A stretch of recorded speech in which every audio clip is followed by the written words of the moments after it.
Hi there, I'm Lena Anani, and you're listening to She Wrote a Book, where I interview amazing women from all over the world who also happen to be published authors. I created this show to educate, entertain, and inspire you to be the voice you want to hear in the world. Now let's get started. You are listening to episode number 105 of She Wrote a Book, and today I'm interviewing Susan Jacobi, author of the book How to Love Yourself, The Hope After Child Abuse. How to Love Yourself, The Hope After Child Abuse addresses the impact of child abuse in the adult survivor's life. It touches on topics common to all adult survivors of child abuse. Susan Jacobi is an international spokesperson shifting the global consciousness for adult survivors of childhood trauma. She is the radio show host of Conversations That Heal, healing mentors and authors. Again, her book is called How to Love Yourself, The Hope After Child Abuse. You can find the link to purchase her book in our show notes for this episode at SheWroteABook.com/105. So, Susan, it's such a pleasure to have you here as a guest today. My first question for you is this: what inspired you to write and publish your book? Well, thank you so much for asking me to be on your show. I think it's a great way for people to know that they can write their story. You know, writing your story is like one of the a very good tool to healing and to accepting how you really are, the beauty of yourself.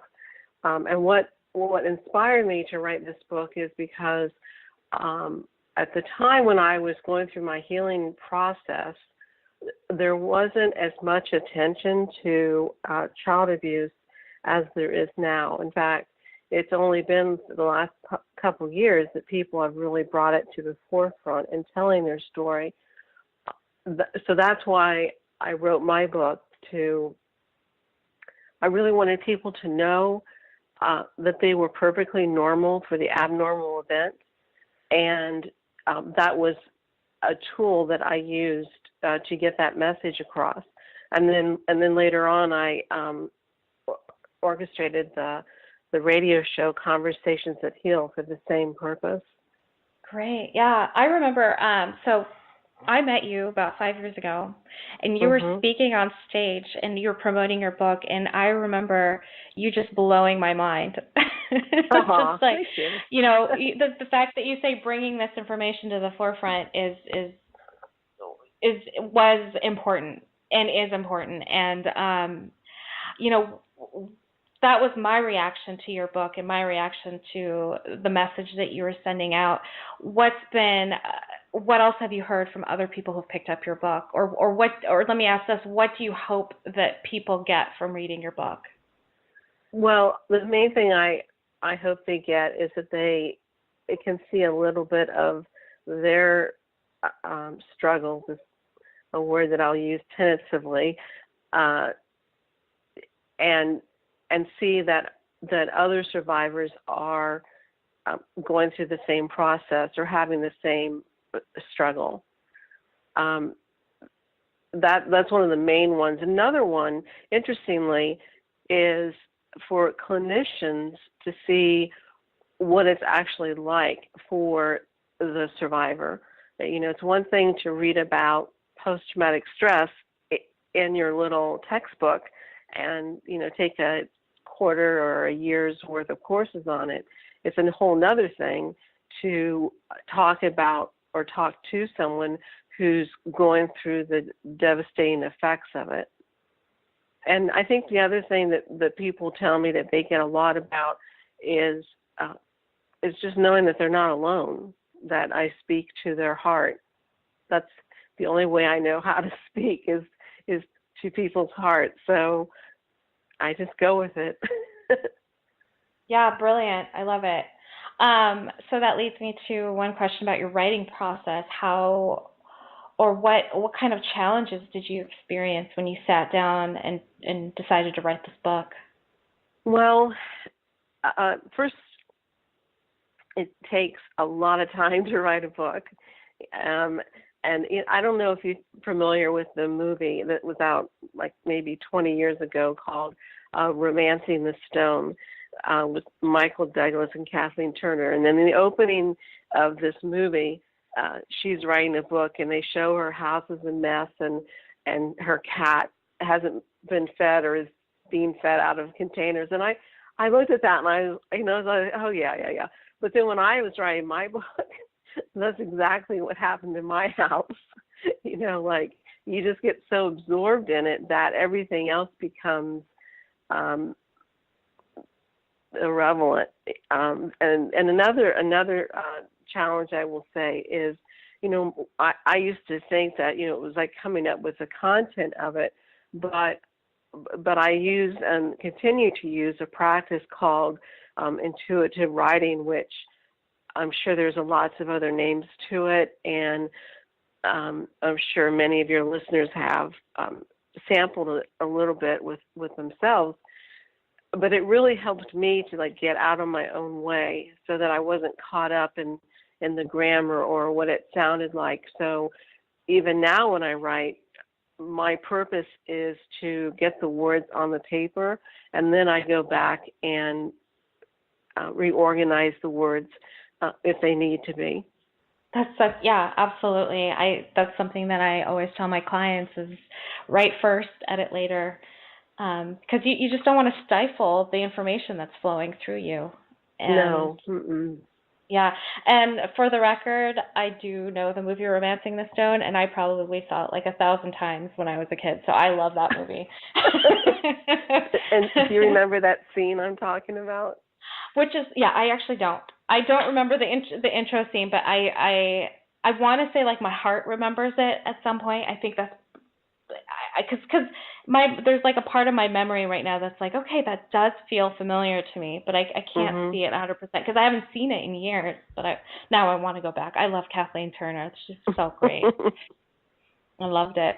That was a good movie. Yeah.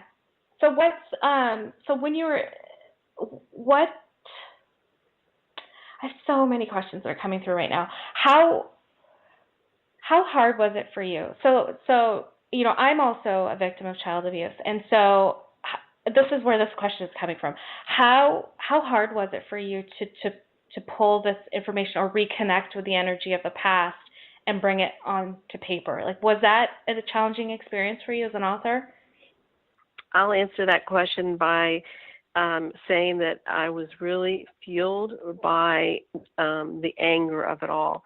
And, most people are like, oh, anger is such a bad thing. Well, it really isn't. I think that's how we're trained. It can be very useful in helping us to get what we want, to voice our opinion, to set our boundaries. And so that's what really got me going with this mission, this book.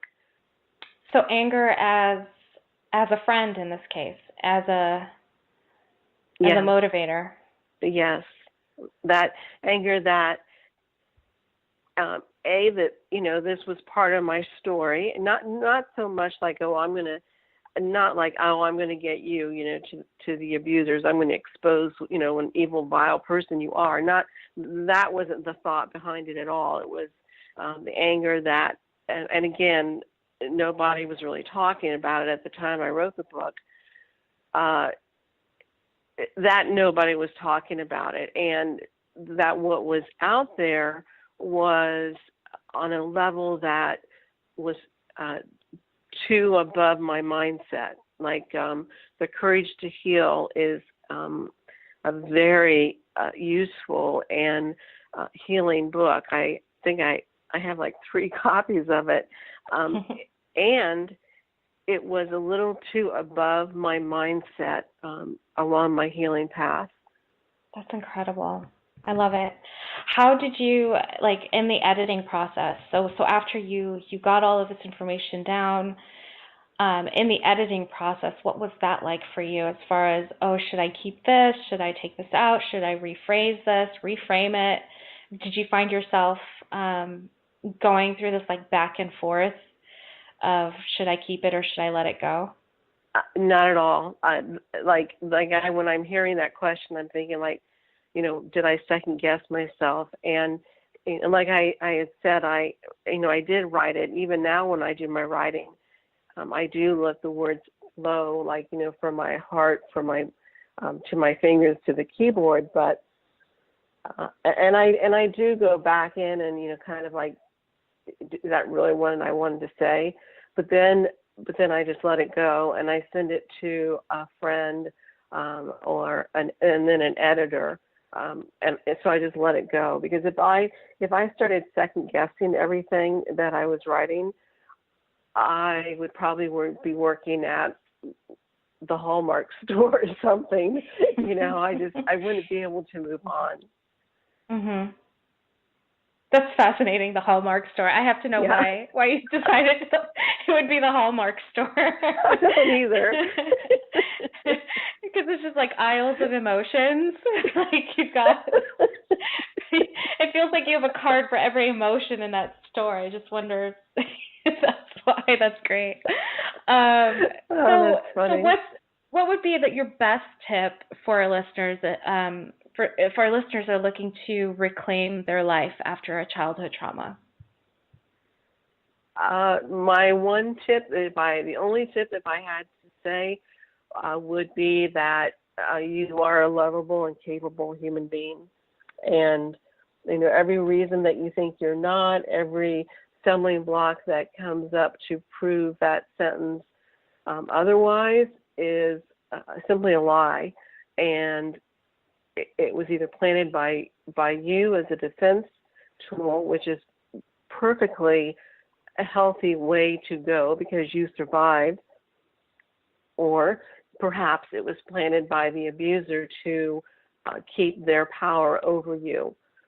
So that would be my one tip to you are a loving and capable human being.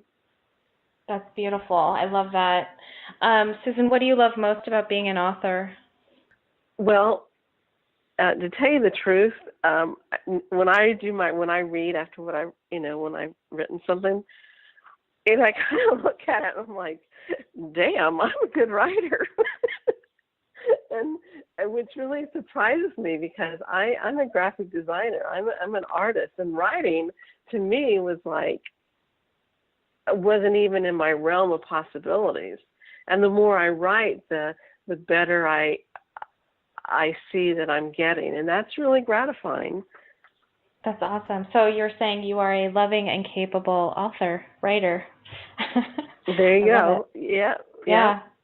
Awesome. Well, Susan, thank you so much for being our special guest today. We will have a link to your book in the show notes for this episode, and our listeners can find that at SheWroteABook.com/105 to learn more about our author and her inspiring book. Thanks again, Susan. Thank you. Take care. Thank you for listening to She Wrote a Book. If you enjoyed this episode, then subscribe now so you can automatically get access to all new episodes, and feel free to share your inspired thoughts with us in the comments too. I'd love to hear from you. Until then, may you always feel good and make magic.